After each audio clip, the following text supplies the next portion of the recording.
Kjo është e vërtet, po mendoj që është një defekt që na karakterizon. Aq shumë sa e duam, aq edhe nuk e shprehim në veprimtari. Dhe këtu flas të gjithë shqiptarët, nuk flas pjesë të caktuara të komunitetit. Kjo vlen dhe në Amerikë, ka prap gjëra për të bërë. Absolutisht, ka shumë gjëra për të bërë, si se tha dhe zoti Fran. Ne shfaqim edhe dashurinë vetëm 2 ditë. Kur i ndeshjet kombëtarësh dhe festën e flamurit. Kështu që a duam atë vend që na ka dhënë gjithçka. Familjet tona, prindrit tanë kanë bërë gjithçka, sakrificën më të madhe që kanë bërë me na arrit me 100 lloj hallesh për me na shkollu. Edhe ne kemi arrit deri këtu, tani duhet të kthejmë kokën që të ndihmojmë familjet tona patjetër, po dhe vendlindjen. Atë dhe unë. Të dërgojmë kulturën amerikane, që ka nevojë shumë Shqipëria. E vërtet, dhe kultura amerikane pak se në lajme gjithmonë shohim njerëz shumë agresiv, gjë që edhe të bën përshtypje pse Shqipëria edhe në 2025-ën nuk ka tolerancë me njëri tjetrin, se është problem madhor ajo që thu, ne du të tregojmë kulturën amerikane atje, jo vetëm derisa zbresim te autobusi në aeroport Mrinas, po da tregojmë atje, po ne kur shkojmë bëhemi prapë ne si ata. Kështu që edhe ne du të përkushtohemi më shumë për të dhënë një kulturë më të mirë. Se edhe rilindasit tanë janë mundu me qindra vjetë për të sjellë një kulturë amerikane. Po, edhe nga larg. Derisa a gjësh fishta doli me thanë e madhe, ta marrë vesh të bota, marrë që unë nuk jam më shqiptar, pse i erdhi shpirti me dalë. Se nuk mund t'i edukojsh për çdo gjë.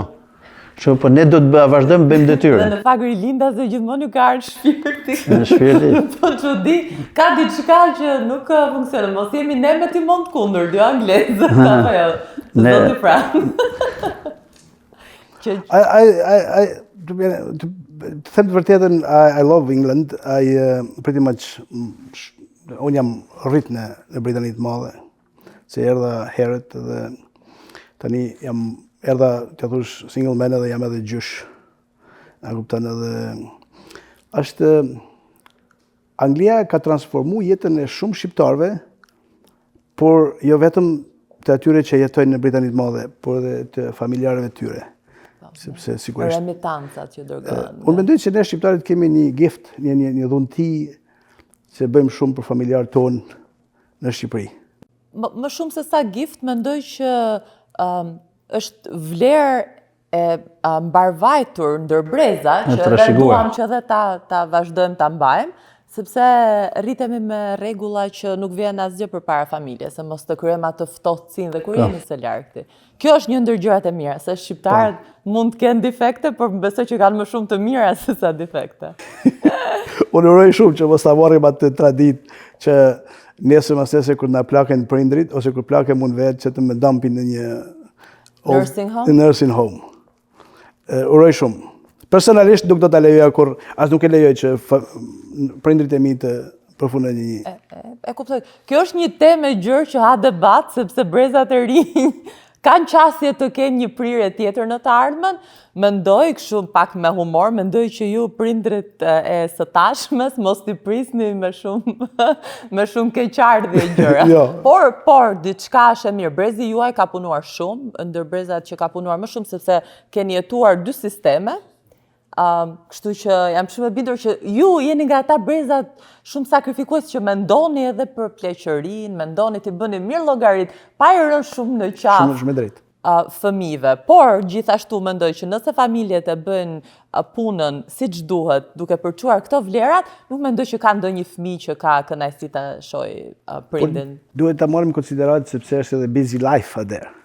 Absolutisht, ka dhe rrethana. Nuk mendoj që të gjithë fëmijët, për shembull këtu në Amerikë shumica bën prej rrethanave, sepse nuk mund të përkushtohen. Sikurse ndodh dhe kur lind fëmia, kanë ndryshuar rastet tani. Dhe kur lind fëmia, ose merr babysitter, ose e dërgon në kopër sepse prindrit nuk kanë më kohë të rrinë në shtëpi. Si e shihni ju këtë? Është e vështirë. Është e vështirë, sinqerisht, unë shumë pyetje kur shkem në Shqipëri, pse fëmijët nuk dinë rrjedhshëm anglisht, ashtu shqip. Fëmijët e mi dinë shqip, por jo rrjedhshëm. 2 vajza e mëdha flasin jashtëzakonisht mirë. Edhe duhet i bindim edhe ata që koha jonë është e limituar me këtu. Ose do të bëjmë mësuesin, ose do të shkojmë punë. Tani ne fëmijët dalin në orën 7. Ne kemi dalë në 6 për punë. Kthejmë në orën 4, ato kthejnë në orën 4 nga shkolla, ne duhet me shku prapë në punë. Pra ka njerëz që unë për vete kam bërë 2 punë në Amerikë kur kam ardhur. Edhe puna këtu vlerësohet. Por sakrifica e madhe që kemi bërë, na ka bërë dhe më të fortë, nga që kemi jetuar në 2 sisteme.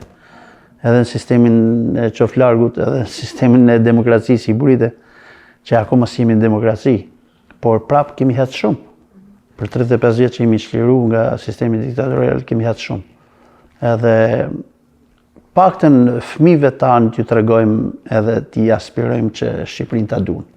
Edhe andot që shkoni shpesh me fëmijët e vizitoni Shqipërinë?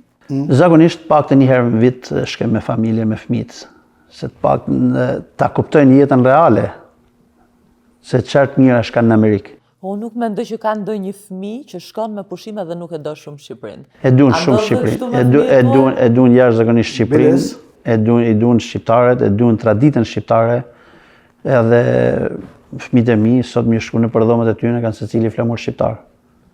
Edhe janë krenar, bile vajza e dytë vjet, doli ndër studentë më të mirë në shkollë mesme, në 6% të shkollës, edhe u bani paradë aty në qytet.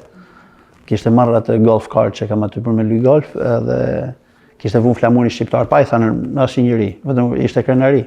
Edhe ishte karroca e parë që kalonte aty me flamur shqiptar, ishte një krenari veçantë.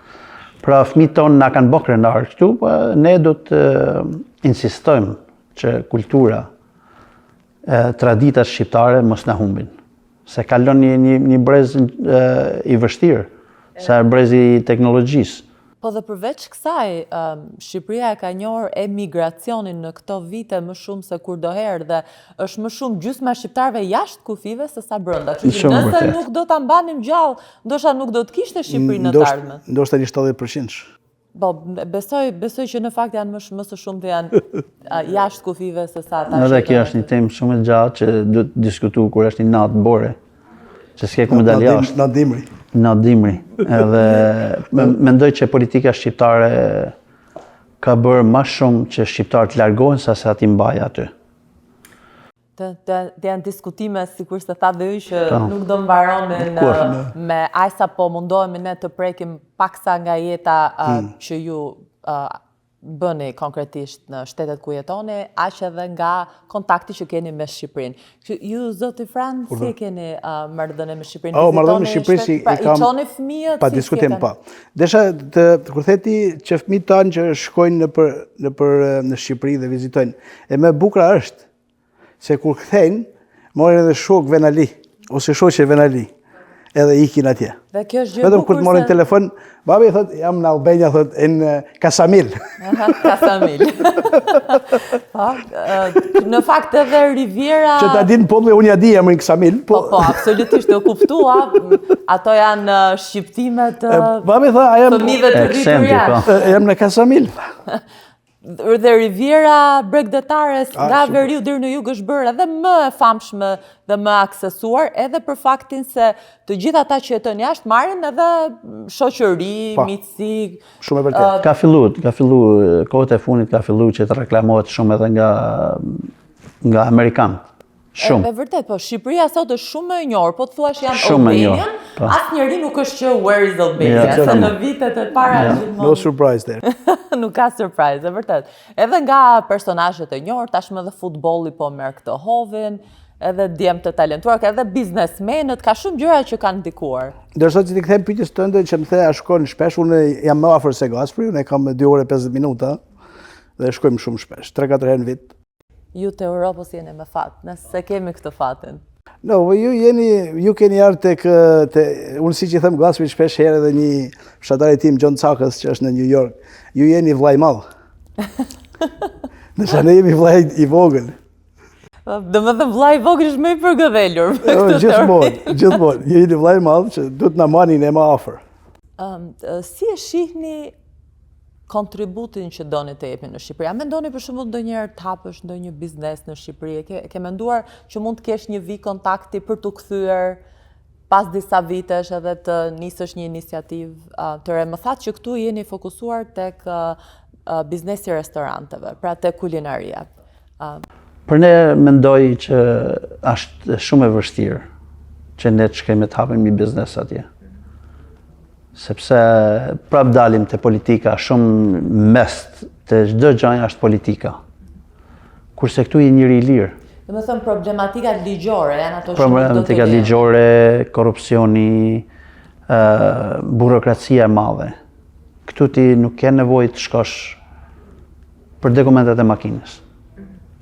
Në Shqipëri bën $800, kurse këtu bën $84. Tani nuk e di se kush e ka ekonominë më të mirë këtu. Shkon atje të kërkon 500 dokumenta për letrat e makinës. Këtu thot a ke siguracion edhe të inspeksion e makinës. Po validimin atje bën një herë në vit për ta. Një 2 vit. Jo, Dy vjet, okay. Po për problemi ja kam ke burokracia e biznesit që mund të arrish të hapësh një biznes, do të jesh I përfshim politik. 2 rrugë ka marrë, unë mendoj, mund të qofsh e gabuar. Ose të jesh në politik, ose të jesh me krimin. Unë nuk kam pa Nuk mendon që ka raste suksesi? Tani 1% vogël ti shef ka dalë edhe kjo fjala oligark tani. Ose do të jesh shumë I fortë me shku deri aty. Oligarkia lidhet me politikën. Kurse këtu ne kemi ardhur nga hiçi, unë kam arrit me pas deri në 4 restorante që I kam rregullu vetë me dorën time.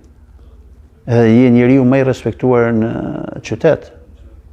Jo nga popullsia, por edhe nga ligjvënësit, nga komuna, nga bashkia. Ti nuk mund shkesh presin në radhë për me pagu një faturë, kur mund ta pagush në online, se ka dalë teknologjia sot. Ti nuk mund shkesh për të marrë një dokument në bashki, ti I regjistrum një herë. Ti mi telefon mund ta marrësh